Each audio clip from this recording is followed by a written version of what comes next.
Hey, what's up guys? It's Gunthug here, and this video is essentially part two of my Pokemon Battle Association draft analysis. I just love drafts. I'm in a fantasy football league where you keep your players every year. It's called a Dynasty League. So there's the only draft that you have is to draft the rookies who are coming up from college football. So that's going on right now via email because it's a bunch of law school buddies, and we're not all close to each other. And it's just got me in the draft spirit, and then this Pokemon Battle Association's got two drafts in about a week. And then that one, I'm all drafted out almost. But I will go ahead and give this analysis because I think we got a really good set of players in this league. And I think some very interesting draft choices here. I want to try to keep this a little shorter. I think the last one went a little long, so I'm just going to go through every team and then give my top three, all right? And this is kind of as I'm seeing it. I increased the size this time. I know some people were saying they couldn't see the letters on their phone, and I certainly sympathize with that, being someone with terrible vision and huge text on my phone. So let's start with Yang. I like Yang's team here. There's something really interesting I want to point out about this team. First of all, I absolutely love Nidoqueen. You're kind of looking, like I mentioned last time, there's so many strong fighting types that can kind of, that may be in lower tiers, but only because there's so many of them above them that do the same job. That are going to be threatening. You need a way to handle fighting types, and I think Nidoqueen is always a fantastic answer to fighting types. We talked about Mints. Mints can certainly run a utility set. Also very threatening on offense, very threatening dual offense core here with Mints and Metagross. Executor, and interesting, and here's what I wanted to point out. Executor and Omastar generally staples on weather teams of respective Sun and Rain. That kind of an interesting choice, kind of grabbing these Pokemon, ruining someone's potential rain build like Park. I almost wonder in the last draft had someone kind of noticed what Park was doing when he took Pelipper to kind of nab one of his key pieces, and therefore it's almost addition by subtraction, so to speak. So great draft here by Yang Sam. Some interesting stuff. I like I like to look at the zero credit pokes because those are basically your bargains, right? Nidoqueen and Lapras did a very good job here. Definitely a lot he can do. Let's go over to Art.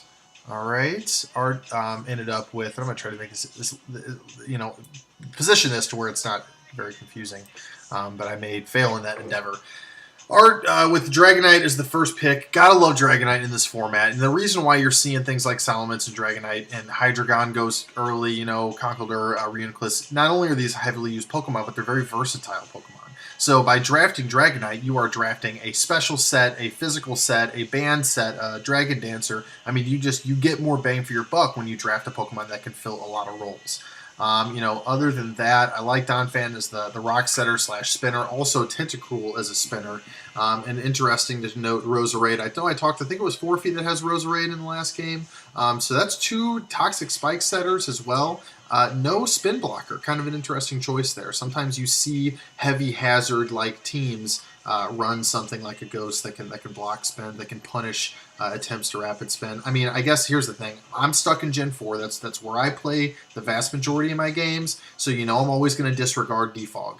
And I think that it maybe perhaps, and I haven't, my fingers aren't on the pulse of the PokeMMO meta. But we've talked about how this is different than the PokeMMO meta. So that knowledge doesn't necessarily translate.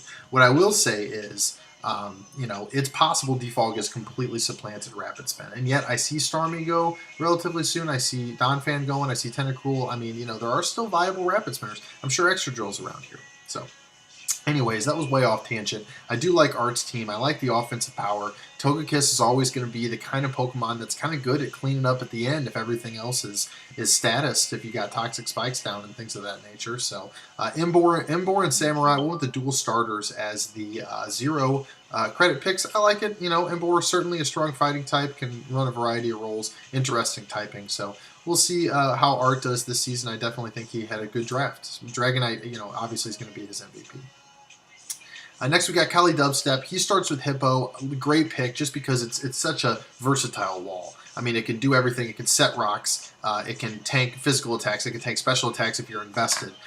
It's got good recovery, good phasing ability. You got to love Hippo in this beta, just as kind of a blanket check on a lot of things. Fast Momentum and Mine Shao, definitely a good pick in this format. I like the Chandelure pick a lot. I think it's just one of those Pokemon that he can kind of keep lurking and throw onto his team with a certain set tailored to, you know, what he sees from some other Pokemon, some other teams. Zong for kind of hazards. He's got screens. Definitely a versatile utility Pokemon here. Definitely some interesting choices here. On the bottom, we got Shiftry Sawk as his free Pokemon. I like both of them. Shiftry, again, a staple in a Sun team. I'm guessing we're not going to see a Sun team. That's going to be my prediction, having not even seen all the rosters at this point. And then Golurk, always tough to switch into, and kind of a hard to tank dual Ghost Core here with Golurk and Chandelure. So solid team. I like it. I like it. We'll go to Zico now. Zico will, you know, hopefully he is soon going to be drafting for who is going to coach him during the season. I'm just kidding. Hopefully the season goes well and there are no outcrops of what plagued the PSL last season. I'd like to think that that's behind us. And you know, I just kid. I kid. I'm definitely in jest here. He gets Conkeldurr. So basically Conkeldurr is going to play all this game's form anyways. You know, it's the Conkeldurr show. What does he get in support? A very strong Weavile that I think is going to have some great matchups and some terrible matchups. Hopefully some hazard removal to kind of help some of these hazard weak Pokemon like Mandibuzz, Weavile. No, I mean, Steelix is a great pick here. I love Steelix. You know, Steelix is one of those things where if you notice that someone doesn't, I think we passed someone earlier who didn't have a water type. Or maybe Kali may not be running a water type very often. I mean, I think, well, he's got Chandelure, though. Steelix is still, I think it's a good utility Pokemon in this format because some of the Pokemon that you generally see on every team can only be on one team in this league. I mean, that's something we all got to keep in mind. We got Electabuzz as a 0 credit Pokemon, kind of an odd choice there. I do like Lickilicky, though. I talked about how little I knew about Lickilicky last match, so of course, you know, I went out and did some research. No, I didn't do an ounce of research on it. I'm still as clueless about Lickilicky as I've always been, but I trust, hopefully I will see Zico put it to good use this season. So, a solid squad. Well done, Zico. Let's move on to Sabat. Sabat grabs Hydreigon first. You noticed earlier when I was messing with my mic on Discord, I missed this. Great pick. Probably one of my favorite picks in the first round. It's worth every credit of this 300. And I think it's just so versatile. Like the Dragonite and the Salamence earlier, it's going to just be able to run a lot of different sets and punish Pokemon based on the matchup. We've got Lantern here. Definitely one of those Pokemon, again, that's just, you can look at another person's team and think, man, that Lantern's got a great matchup. I'll throw it in, but you don't feel obligated to. And we talked about cores last episode. I'm going to go ahead and point out a great one here, Lantern Quagsire. Always a great core if you've got something that resists grass. I think Lantern's going to soak up those Ice Beams against Hydreigon all day. As far as fighting moves go, you always look for that. He does have a Cough Aggregus, which costs 200 credits. I mean, that's a testament to how strong Cough Aggregus is in this meta. Probably going to shut down a lot of fighting types. I don't know what a +1 payback does from Conk on Cough Aggregus. I wonder if it gets... well, I guess you can't really burn it either. I'd be interested to see how that matchup goes. But definitely a good answer to strong, you know, maybe choiced fighting types. A choiced fighting type potential for a Blaziken here. Kind of strong offense. I see this team a little more passive. You got the Gallade as the real low credit score. No 0 credits, but I like how he uses his 50 credit mons. Definitely gets a lot of value here after a heavy spending first round. Altaria, great utility Pokemon. You know, he's got rocks here. I like this team. I like this team a lot. I like Haunch too. I think he's got a lot of firepower. I think he's going to struggle against maybe some heavy hitters. If someone can take Hydreigon down, you know, certainly I think that they're going to... Hydreigon and Cofagrigus is basically what you got to get through. So we'll see what Sabat's season looks like this season, but I think he's positioned himself very well. Sweet's up next. Let me move my whole window here. Sweet's up next. He grabs the Tyranitar. Interesting to see we don't see a Tyranitar Excadrill combo. I wonder, and we'll see when we're looking through all these teams where Excadrill goes. It's possible he was not available for Sweet. If you remember, Orange drafted them back-to-back when he picked them in the other league. So maybe Sweet missed out there. Maybe it was not his intention. But certainly, if you've got a T-Tar, you want to be able to pack some other mons that are going to take advantage of a lack of ghosts. Gengar is a check to most ghosts, is definitely a good option to have in here. And there's your Lucario. So Lucario is certainly going to be his kind of sweeper, the thing he's going to be keeping in the back to hopefully clean games up for him. Tyranitar, we could see this run a variety of different sets. Choice Scarf, Choice Band, mixed with Fire Blast is going to take care of things like Skarmory that otherwise may give Lucario problems. So, that's right away. We're 3 Pokemon into Sweet's team, and I already love it. So I'm not surprised about that. We see Poliwrath again. I'm interested to see how people are going to use this. If it's going to be just an empty belly drum threat, maybe some sort of Swift Swim Mon, I don't know. Cacturn with Sandveil is going to be super annoying to handle in Sandstorm. We'll quickly find out why that was, I think, banned from Gen 4 for a period, although that may have been incidentally because its only available ability was banned. But Claydol is certainly a good pick in this. I like your bulky ground type rock setters in this format. I think every team needs one, and I think if you can patch up its weaknesses, then you're going to make good use of it. So Manectric is another low cost one. Klinklang certainly set up potential. Very top heavy team this one, but I just think the top is so strong that Sweet's going to be able to patch together what he needs out of these other ones and have a great season. So bravo, Sweet.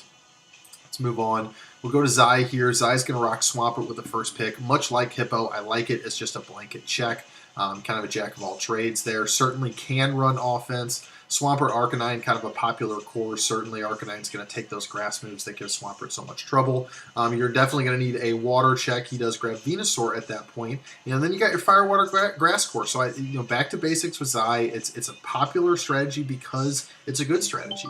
Gorbis is a very dangerous setup mon. Again, no 0 credit Pokemon, but I do see some great values. Haunter is an interesting option. Why not throw 50 credits at it? You might be able to just give someone fits with it if you notice that their team is unavailable to really do much about it. Rhydon, interesting choice. Maybe banking on Eviolite coming out during the season. That would certainly make things interesting. Gorbis, Sigilyph, oh god, and every time I think of Sigilyph, I think of my random battles on Showdown where I just get absolutely tormented by this guy. No, I don't mean literally, but it's just a real pain. Weezing is a great, we talk about our fighting checks, fighting counters. There's Weezing, he's covered there. So that way he's not forced to rely on Haunter. He's also got the Intimidate from Arcanine. So I think Zai's a team that's set up nice and solid. It's got a nice solid base. It doesn't wow you, but I think that he's going to be able to chip away, play a good, solid, conservative, maybe balanced style, and hopefully have some success. So well done, Zai. Let's move to the bottom section of the spreadsheet. Excuse me as I reposition everything here. I'm way... I'm so unprepared.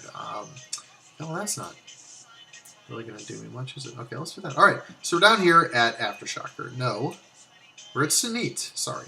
Let's go Sanit. Sanit grabs Pelipper. We're going to see a Rain team here, but notice he's missing some key pieces of Rain. We've got basically Pelipper and Ludicolo. Looks like someone grabbed Kingdra from him at some point. Someone grabbed Omastar from him at some point. Pelipper, Azumarill, Ludicolo is still a very scary 3 Pokemon Rain combo, but definitely not the full force of a Rain team. Kind of had to patch together things like Seismitoad, which isn't usually seen on high-level Rain. Galvantula maybe going to be running Thunder. Victreebel, interesting, can run that 150 base power Weather Ball, water, but what does that actually hit? How effective is that going to be? How's it getting in because it's so fragile and it won't have the chlorophyll boost? I'm not sure. But overall, solid team from Sanit here. We can see what he's doing. We know how strong Weather can be. I mean, if he gets the right matchup, it's over. It's over before it even starts. Alakazam is just one of those things where it's kind of matchup proof. I mean, you're going to get your licks off with Zam if you protect it right, and hopefully Sanit's able to do that. So good job there. Let's go to Aftershocker. I've heard a lot of good things about this team, and I can't wait to get to talking about some 0 credit Pokemon again. I see 4 of them here on the bottom. I don't believe that Dodio was drafted here. I think that unless that's some creepy middle evolution they concocted for Doduo and Dodrio, I think he means Dodrio. And I like Dodrio. The Swords Dance Jump Kick combo, it's this Jump Kick being a new move for it this generation, I believe. Either this generation or maybe it was Gen 6, I'm not sure. But it's a relatively new move, and it's done wonders for Dodrio's ability to break through steel types.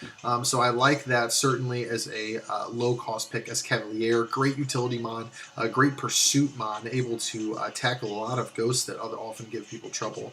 Electivire, that's certainly better than Electabuzz that I saw earlier, but a high-powered Pokemon that can fit on a lot of different teams. And we're seeing a team here that's certainly going to want to set up as many Volcarona. you know, sweeps as possible. Jellicent, a great way to do that. Flygon, a good defogger here to potentially keep hazards off the field, and Excadrill, a good spinner to keep hazards off the field. So a team that was really well built because it kept Volcarona's his biggest win condition in mind. He's got that great fighting check / counter in Jellicent. Jellicent. I think I'm pronouncing that right. Lucario's got me all messed up. Now I'm thinking Jellicent, but that sounds ridiculous. Sounds like just like a nickname for a news anchor or something. So great team by Aftershocker, though. I like it. We'll go to K9 next. K9 has Reuniclus here as his top mon. For Alligator as a free mon. I definitely like for Alligator as a free one because he's just got such scary setup potential. I mean, again, we're working with teams that won't have all their weapons available to them. And your usual defensive weapons. And I think for Alligator, the right matchup is going to be able to really punish opposing players who are unprepared. Reuniclus obviously is going to be able to sweep. It's going to be able to check. It's going to be able to do all its things. He's not going to have to worry too much about fighting types. I think it's just overall a great pick here by K9 going first. Kind of sets the tone for his team. Skarmory with the 300 credits here. I think it's going to be obviously his hazard setter. Does he have some sort of hazard blocker? Not really. He is going with Why Not, which is an interesting choice. Miltank definitely terrorizing NU right now. And Haxorus, the real heavy hitter. So I like K9's team a lot. I think it's got some interesting pieces. I think it's got some interesting synergy. So we will see how K9 does this season, but he uses the high credits well, uses the low credit Pokemon well. Ampharos obviously a scary Pokemon, so we'll see what K9 can do this year. We got 4 left here. We'll go with Blue Breath next. He grabs Ferrothorn. Interestingly, I don't think Ferrothorn was drafted in the other league, which I was told. Wait, am I looking at the right credits? Probably not. I think Ferrothorn's right here. Yeah. I was told Ferrothorn was not drafted last in the other league, which is interesting. I mean, it is a 300 credit mod. It's not going to be easy to come up with those credits. I didn't notice. Did I say Lazaro? So I guess Laz is going to play in the other league then. Maybe he's going to draft. I might have to do an update because I know that one, the Zwicky, or whatever his name is, he drafted late, and he ended up with a pretty good team. And I think Laz will be doing the same, so I'm not sure on that right now. I'll stick with this one because we've just got a few left I want to get through. Clefable, a great option with the Magic Guard. I think it's just a great, it's kind of a jack of all trades kind of thing. It's going to be able to set rocks. It's going to be able to set up sweep. It's going to just be a blanket check to a lot of things. I don't know if it has access to Unaware in this gen. I'm actually not sure, but that could be a great way to stop potential sweepers, a good phaser. Let's see. Crobat is definitely going to be a good defog mod. Been very useful in UU, also as a fighting check. And then we've got, Why Not's older brother, Buffett, on this team as well. Hariyama is the potential really strong fighting type. Crustle as another one. It's very scary if it gets a Shell Smash under its belt. Also can set rocks. One of those Pokemon that you're just going to have to kind of be on your toes for if you're facing Blue Breath, which helps him, because again, the more options that your opponent has to prepare for, the less certain and less synergistic their team's going to be. So I definitely like this team a lot. The Electros is an interesting one. It kind of has real niche abilities to cover certain Pokemon that often give other teams trouble. I forget which one I'm thinking of in particular right now that was terrorizing OU, and Electros seemed like a really unusual counter. But, solid team by Blue Breath, always a top competitor in these tournaments, and I look forward to seeing what he can do. Patchy also took advantage of a high credit Pokemon in the first pick. It seems like that's what people are doing, trying to grab their real important, high expensive Pokemon early. And kind of building their team around that.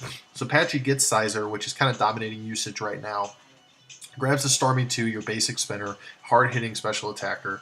Certainly he'll need something to deal with your Blissies, your Chanseys, your things that are going to generally stop special attackers.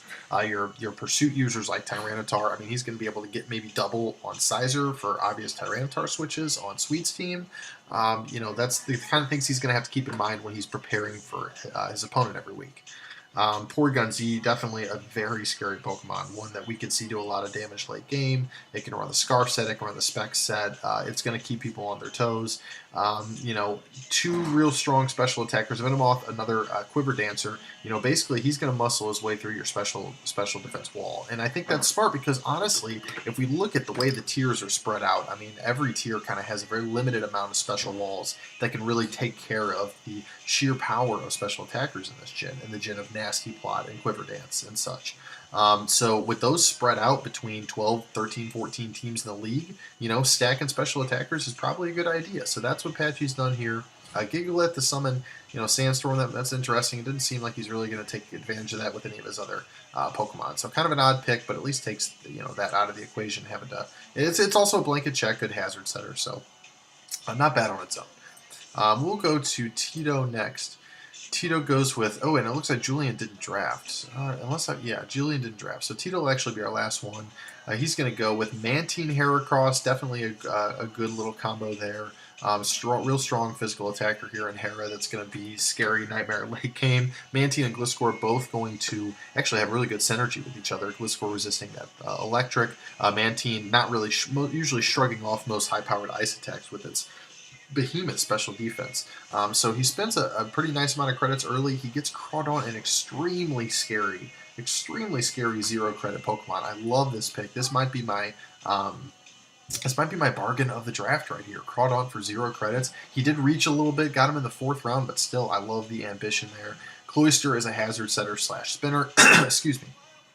Blastoise is another spinner. Definitely a good blanket check. Not an amazing tank / wall with all the firepower in this gen, but can do his job and just kind of be a nice water check for a lot of the strong things we see. We've seen for alligators. It's a good phaser. So I definitely like this team by Tito a lot here. Magmortar, another Pokemon that's going to give people fits with its coverage, a lot like Electivire, maybe a little worse defensive typing, and switching it on rocks. Sharpedo going to be interesting, certainly. I don't know if we're going to get hidden abilities this run, but certainly that would make it a much different Pokemon than it is right now. I like this team. I think overall it's got a lot of water types. He grabbed 4 water to 5 water types here. But I guess he's confident with Gliscor as his kind of strong water check or electric check. So.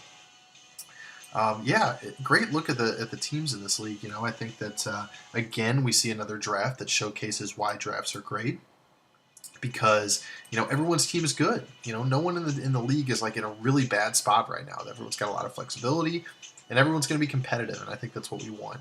I'm going to award my best team award. I don't know. I'm going to do a top 3, and I haven't even chosen these yet. I really do like. Man, who's was I looking at that I was just like, wow, that's a very good team. I like Shockers, obviously.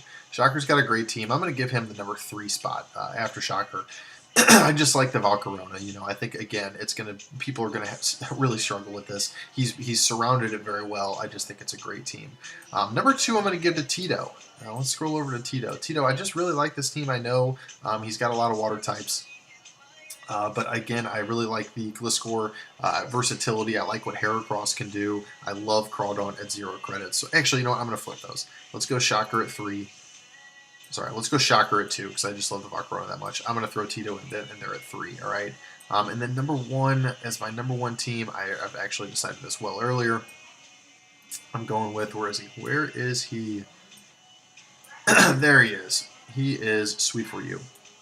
I just love this team. Man, Zai's team is so good, too. I'm going to tie for 3rd, Tito and Zai. But for first, definitely going to be Sweet. I love the Tyranitar, Gengar, Lucario core here that he started with. Got his free Pokemon and got good deals for those as well. So overall, Sweet. I hope to see you do well in this season. I hope to see everyone do well in this season, obviously. I think it's going to be a competitive season. I think it's going to be a great one. As usual, feel free to like my video and please tell me on the forums how stupid I am and where I completely messed up and why I got the rankings wrong. All right, thanks. See you guys later.